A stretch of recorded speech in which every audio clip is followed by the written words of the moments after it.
My name is Kevin Berger, and I am the author of Atheism is Untenable. On this channel, I don't engage in apologetics. Instead, I apply the principles of polemics and skepticism to atheism and the claims made by atheists. This is Justified Nonetheless. Please like, share, subscribe, and turn on those notifications. Hello, my precious little tumbleweeds. Today I have something special for you, an announcement and an open letter. This past Monday, I mailed a package to Alex O'Connor, formerly known as Cosmic Skeptic, host of the Within Reason podcast.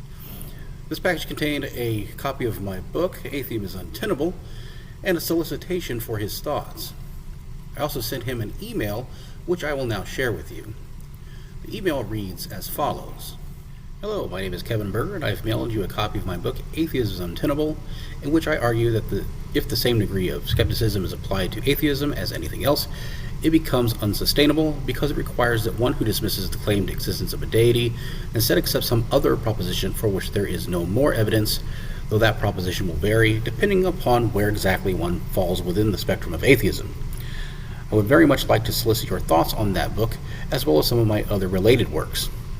I found that I'm in a unique position as I describe myself as an irreligious agnostic theist. I'm irreligious in that I don't hold that any religion is the right one that has all of the answers, and don't subscribe to any dogmatism. I'm agnostic in that I explicitly state that I don't know that any deity does exist, don't claim to know that any deity does exist, and I don't know if it's possible to know if any deity does exist. I am a theist because, based on the consensual usage of the term God, independent of religious context, I tentatively find the proposition that something exists that could appropriately be called a God to be more likely to be true than untrue, even if some, perhaps myself included, would prefer to use some other term to refer to it. As such, I am not an apologist, since I have no need to engage in apologetics. Rather, I'm a polemicist. Whereas apologetics concerns itself with the defense of arguments and positions, polemics concerns itself with poking holes in them. It just so happens I poke holes in atheisms and the claim that atheists make.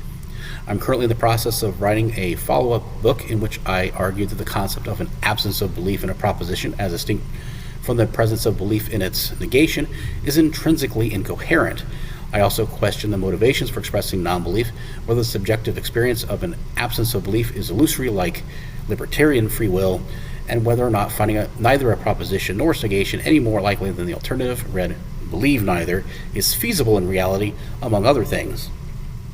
Among online atheists, you strike me as one who generally seeks truth and facts objectively and with an open mind, and that quality of intellectual honesty is one that I appreciate. This is why I've reached out to you specifically, and tend to reach out to Dr. Oppie as well. That interview is one I thoroughly enjoyed as an aside.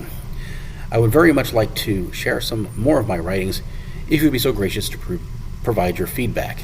If there's something that you are open to doing, please let me know, as I would be most appreciative. I thank you for your time.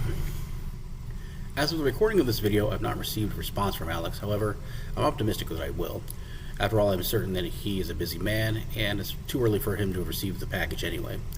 He's intelligent and a respected orator and debater who has degrees in both theology and philosophy. He's also an atheist who represents an opposing view. For these reasons, as well as his numerous demonstrations of objectivity, open-mindedness, and pursuit of truth, I've solicited his critique on my ideas. Can my arguments be easily rejected? Or is there some actual substance there that my opponents simply wish away with some magical hand-waving woo, simply because they don't like the implications? The point is, I've put my money where my mouth is. Time will tell. Until next time, remember, even if your beliefs aren't necessarily true, they may just be justified nonetheless.